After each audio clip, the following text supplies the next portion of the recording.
Hey there, and welcome to Immune Matters, the podcast sponsored by the PIDTC, where we dive into immune deficiency and dysregulation. I'm Jack McDonnell, a pediatric immunologist at Cleveland Clinic. And I'm Dr. Elie Haddad, an immunologist and bone marrow transplant physician scientist at CHU Saint-Justine in Montreal, Canada. We both care deeply about rare immune conditions and the people living with them. In this podcast, we are very excited to bring you the latest groundbreaking research and insights from the field. And another major goal of ours is to highlight the patient experience. So we're going to have several episodes that center on the patient's voice and explore these diseases from the patient's perspective. Now, just a reminder, this podcast is for educational purposes only. It's not medical advice. The views here that we're expressing don't necessarily reflect those of the PIDTC, the NIH, or our institutions. And whether you're a provider, a patient, or just curious about the immune system, we're glad to have you here. Now, let's get started.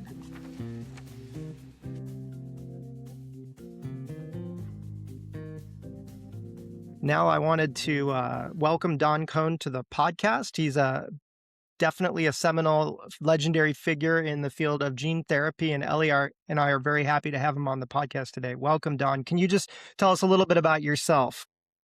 Sure.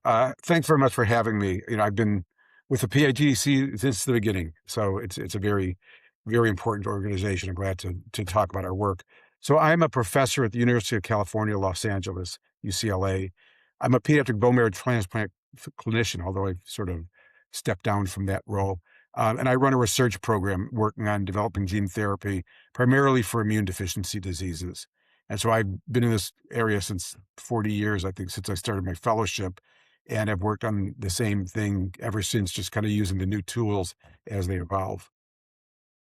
Awesome. It's great to have you. I want to ask the first question. Please do. Yes, done. When I shut down my phone. Don, tell us where we are now in gene therapy. What is your vision and your perspective where we are today? So, technically, we're in a great position with gene therapy. We have many more tools that are very effective than we did, over the last several decades. So it's really evolved. And, we went through several decades where it didn't work at all. Then it worked a little bit, there was toxicity. And now it's working very well. And so we have lentiviral vectors that in almost every case have been safe and effective for many diseases. The gene editing marvels we have now are just amazing. So tools to change single mutation bases back to the normal one are so precise. And so technically we can do much more than we ever could before. I think there's been a lot of clinical activity showing safety and efficacy for a number of immune deficiencies. We now have a few approved products in the U.S. and other countries for Wiskott, for ADA-SCID in Italy, for LAD1, and many more. And so again, I think scientifically it's a great day. The challenge is the business and the business models. For example, if you have a gene therapy that's working and you want to make it available to patients, it needs to be approved. And so in the U.S., that means the FDA reviewing and approving that you can manufacture the drug, the cells in this case, or the vector, in sort of pharmaceutical grade level. And so most of the trials are done at academic grade level of cell processing. And it works very well, and it's good products. But the standards to be a commercial drug manufacturer are very high, as they should be. But it's expensive to sort of demonstrate that you can do that. And so I think we have many therapies that are sort of right now stuck in sort of this area that we've got clear-cut efficacy clinically, but how do we get beyond clinical trials? And so it's sort of really the business models and the financial models are really what are the challenges now. Yeah. So how do you see what is your perspective of the future? How do you see it evolve? I'm not sure. I mean, I think one of the major scientific advances that's just coming into play now was in vivo gene delivery. So up until now, all the gene therapy that we've done for immune deficiency diseases has involved collecting the stem cells from the patient in the laboratory, fixing them either with adding the gene with the vector, fixing with CRISPR, and then giving conditioning and giving them back. So it's very much been the bone marrow transplant model. The big plus being it's autologous, so there's no graft versus host disease. We don't have to give immune suppression in most cases. The dream of in vivo is you would just inject like a lipid nanoparticle, like the COVID vaccine kind of molecule containing gene editing reagents that can get to the stem cells right in the bone marrow and fix the mutation. So if we can do that, and it's still a relatively big if, it would be so easy for the patient. It would basically be getting an infusion. It would be probably less than getting a gamma globulin infusion one time. If you could effectively fix the stem cells, probably won't need conditioning, may or may not even need some mobilization to get the stem cells out of the marrow. And so if that can work, and it's just starting to come to the clinic, I think it'll be much more cost effective than the ex vivo stem cell transplant approach we've been doing. So I think that could help solve the problem, because I think the cost of the goods to do that would be a lot less, because you're not doing cell manufacturing for individual patients. You're making an off the shelf editing, although it, it it may not be one size fits all. So you might need to have editing reagents for each individual mutation, but it still should be a lot less costly than the way we've been doing it. So you think the main issue is the cost rather than the regulatory process, and you think that in vivo, just by reducing dramatically the cost, will bring a path to go there that regulatory will accept? I think so. I mean, so besides in vivo decreasing the cost, in theory, again, no conditioning is needed. So, when we do gene therapy for any disease right now, the patient is typically in the hospital for a month after the chemotherapy to recover their counts. So there's that clinical cost of, a month in a bone marrow transplant unit, which is essentially an intensive care unit in terms of the cost. So this could be an outpatient procedure. The patient comes to the clinic, they get an IV placed, they get their gene therapy infused, and they're watched for a few hours and go home, and that would be it. So I think you'd have big savings on the clinical side, and again, you wouldn't be generating a patient-specific cell product every time, which just testing the cells we make for each patient is $40,000 roughly to do the testing each time we make cells for a different patient. And here you'd have ideally gene reagents that are, can work for multiple people with the same mutation, for example, if you're doing gene editing. Interesting. You have a question, Jack? Because I have No, it's tons. just it's fascinating to hear about this, and from the perspective of someone who doesn't do this but reads about it, it's amazing.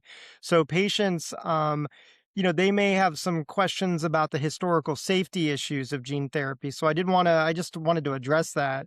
I know things have changed a lot since the bad old days of gamma retroviral vectors and such, but can you just take it through from a patient perspective about the safety profile now versus what it was years ago? Yes, yes. So we'll start with the bad old days, as you said. So the initial tool that was used to deliver genes for gene therapy were mouse retroviruses. Very efficient getting into cells. They integrate into the DNA of the stem cell, so it's there permanently. But they had control regions that were very strong at turning on nearby genes. And so when we treat a patient's cells, we might modify 10 million, 100 million cells. And each one, the virus goes into a different place in the DNA. So you're landing in all the different streets and houses in a city. And some of those happen to be next to genes that can make the cells grow out of control.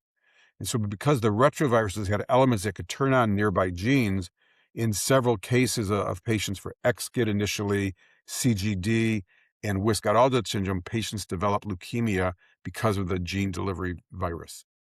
And this was sort of the late 90s, first half of the 2000s that this happened.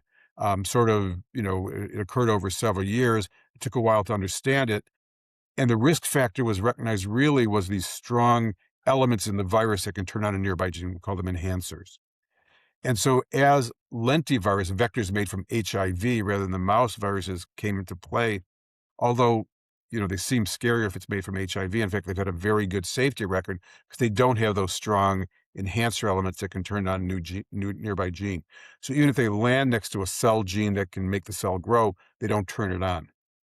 And so since going to these lentiviral vectors in the mid 2000s going forward, they've had a very good track record.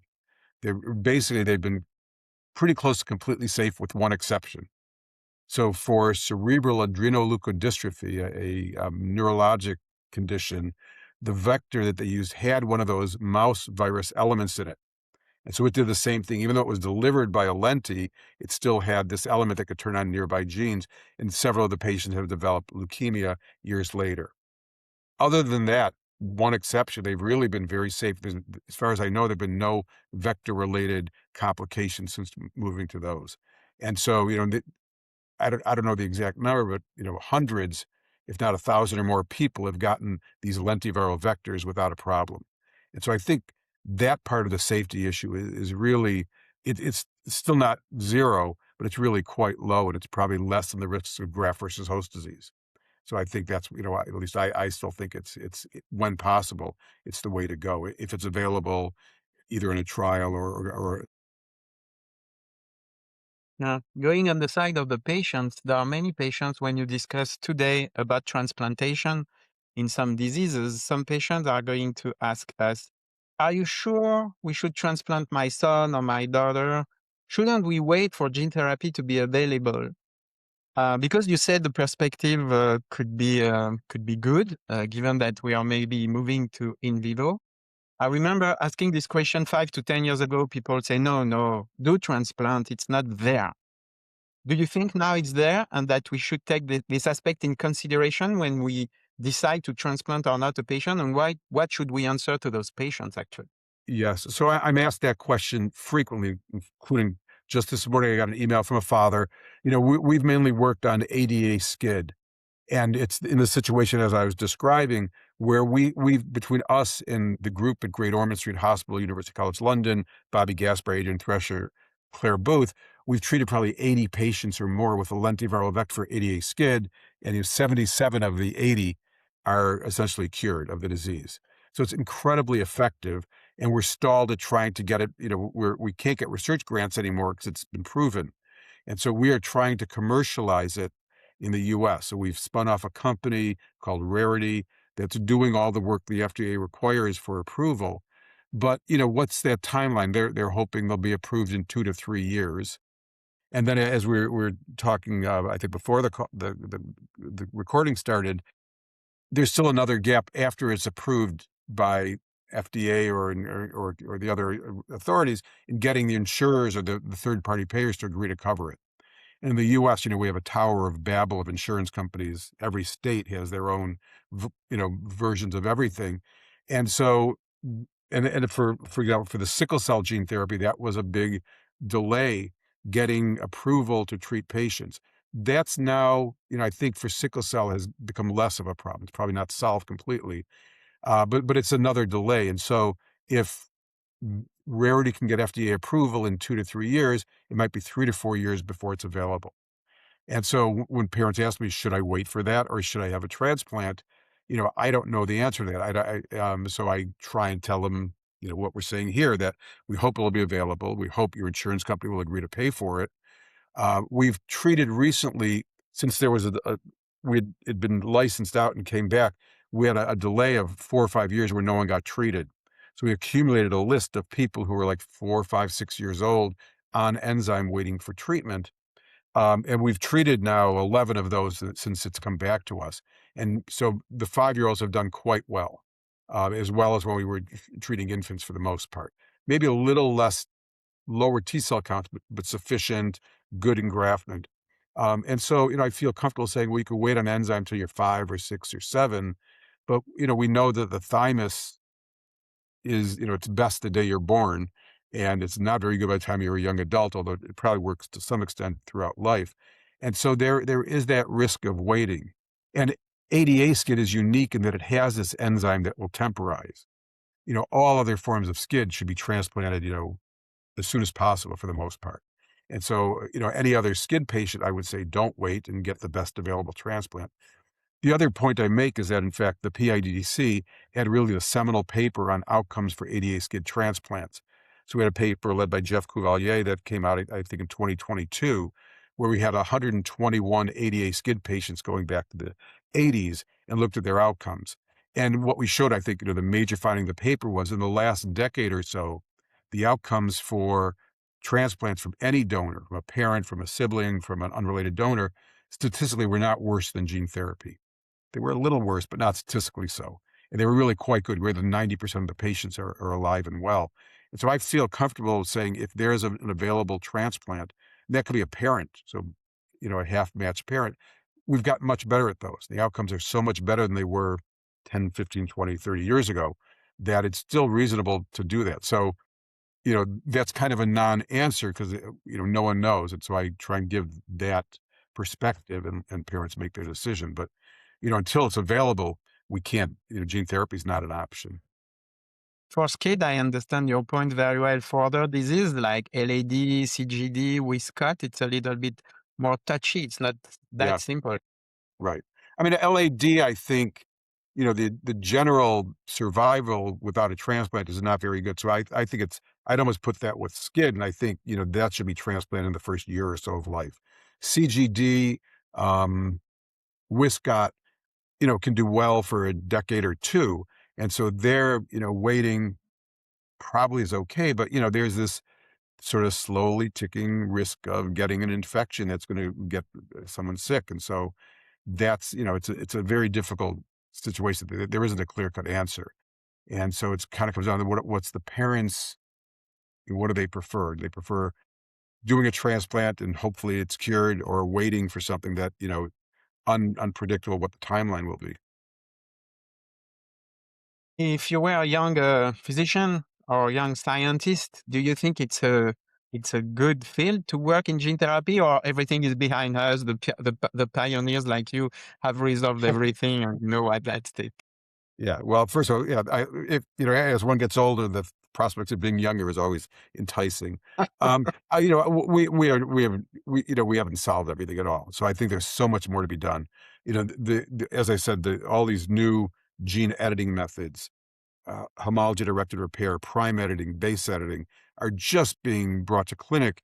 And, it's the fastest thing I've seen ever occur in my years in science to, how quickly these have developed, they're getting employed.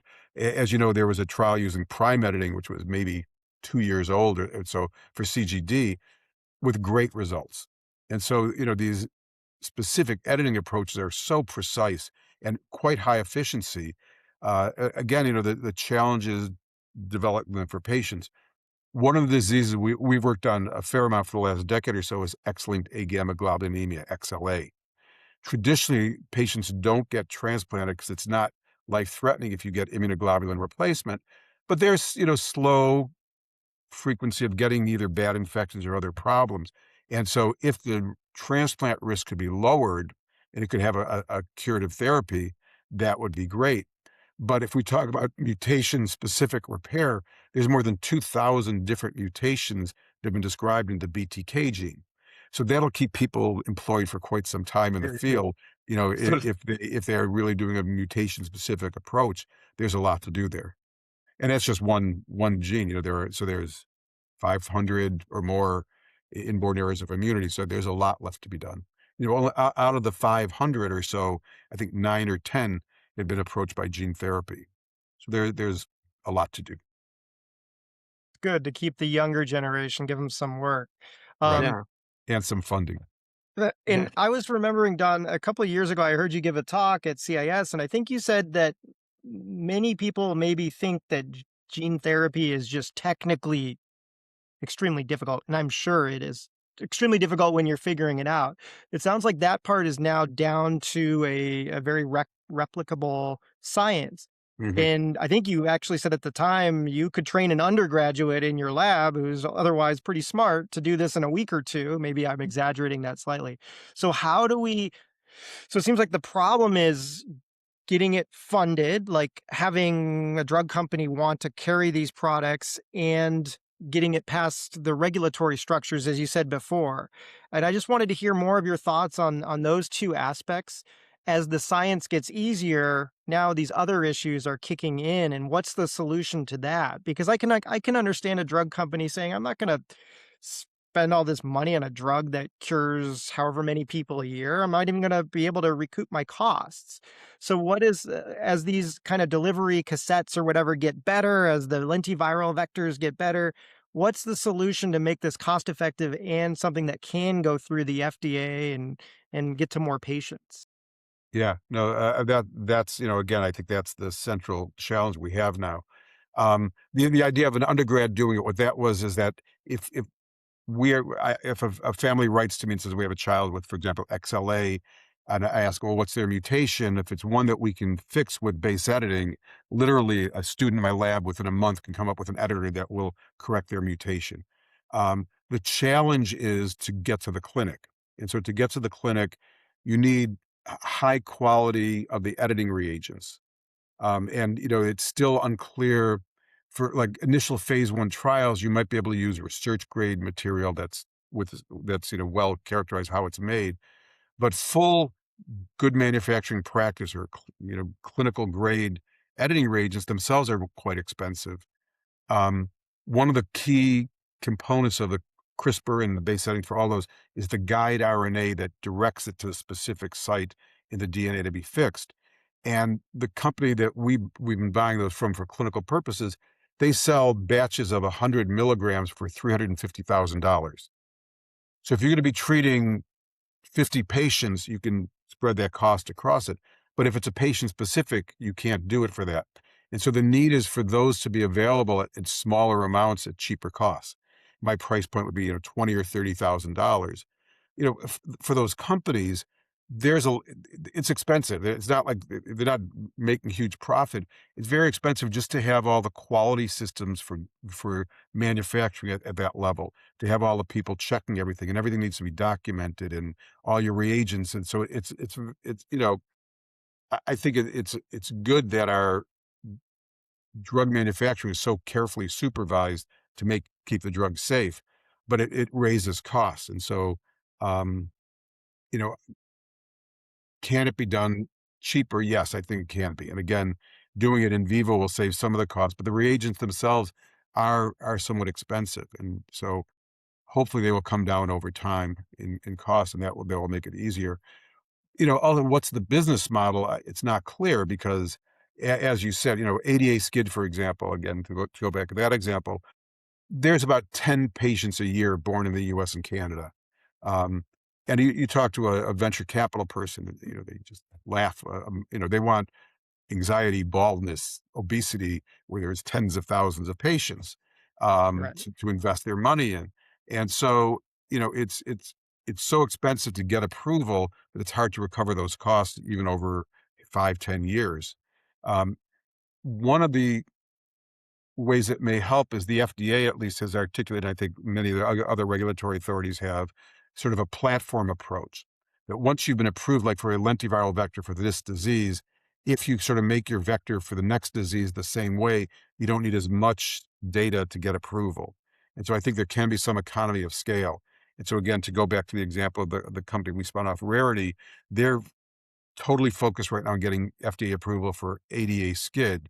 Once they have that, there are many other gene therapies out there using a very similar approach that could be brought in, same manufacturing process used, but just that specific vector that could reduce the cost of each additional program. So you need some economy of scale.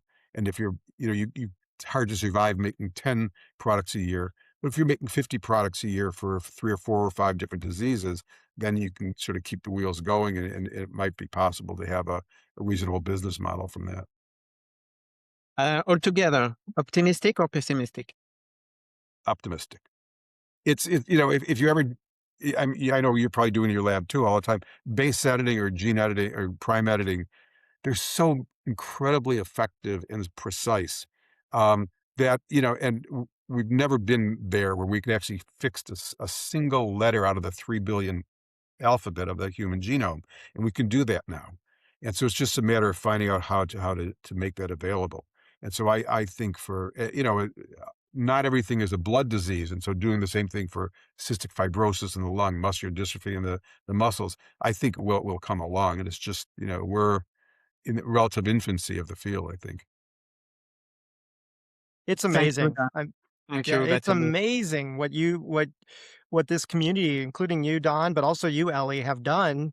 I mean, gosh, if you put me in a lab, I wouldn't know how to do this. So I'm glad someone's doing it, and I think it offers so much of a promise to our patients. To be totally honest with you, from an AI standpoint, I'm allergy immunology. I kind of think transplant. I know a little bit about, not as much as you guys. Can be a brutal process sometimes, and to be able to get some of the benefits of transplant without all these bad things that can happen is a huge win.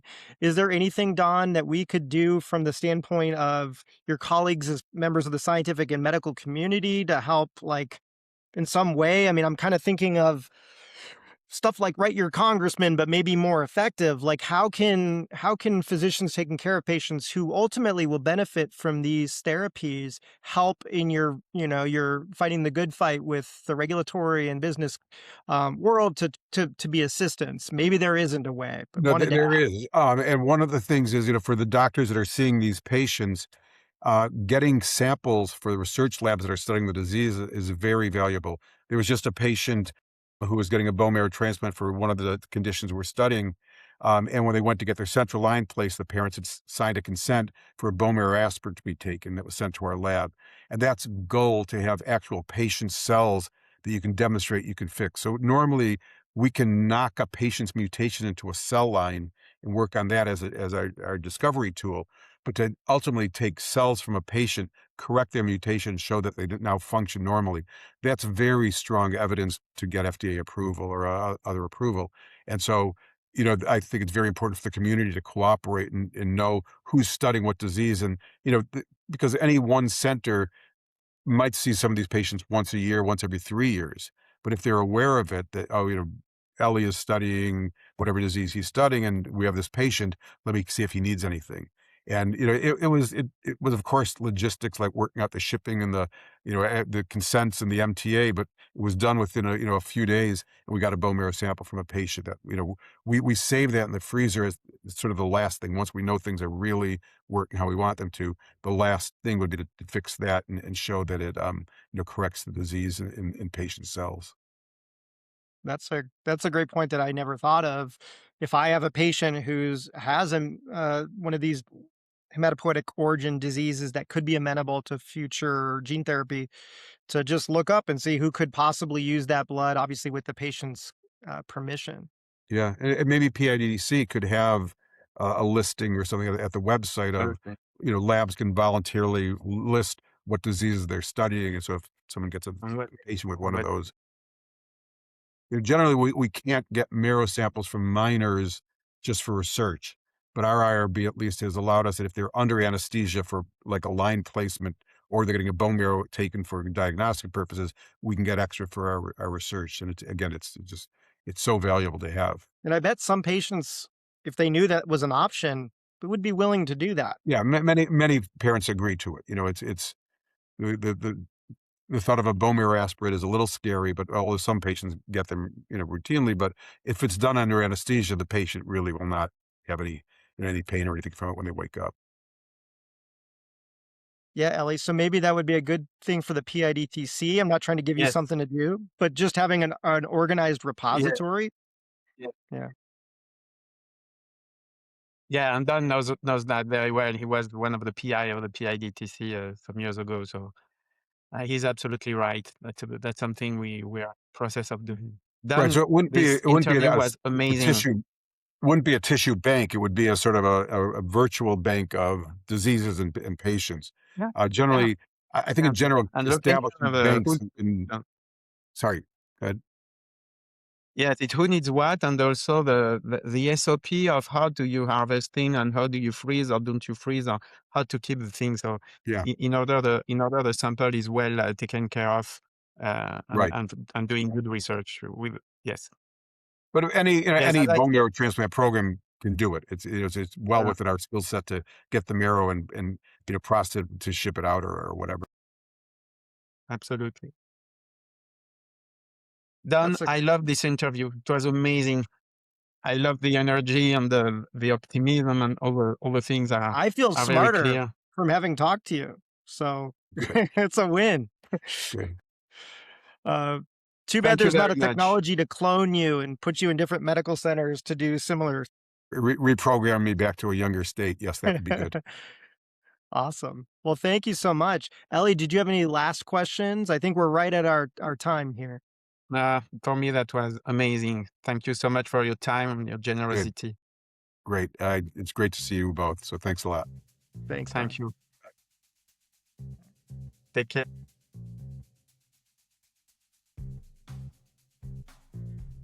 All right. That's all today for today's episode of Immune Matters. A huge thank you to Dr. Don Kohn for sharing his time, expertise, and experience with us. It was amazing, and we are grateful. It was amazing. Every podcast is amazing. Yeah, but this one, This was particularly good. particularly good, yes. We are grateful for the work you're doing and for helping us better understand gene therapy from both the scientific and human perspectives. If any of you enjoyed this episode, be sure to subscribe, share it with anyone who could benefit, patients, colleagues, friends. Yes, we need to spread, we need to become more famous. Spread Yes. And as always, you can learn more about the PIDTC and find additional sources at the website pidtc.rarediseasesnetwork.org. And I will find a way to put that on the screen again. Thanks for listening, and we'll see you next time. Thank you, bye.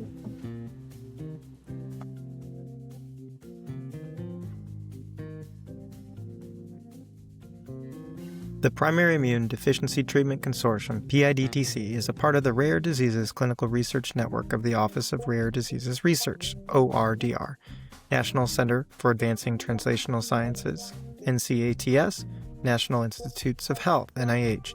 This work was supported by the Division of Allergy, Immunology, and Transplantation, National Institute of Allergy and Infectious Diseases, DAIT, NIAID, and the ORDR under cooperative agreements U54AI082973 and U54-NS064808 and grants R13-AI094943 and 1R24AI184316-01.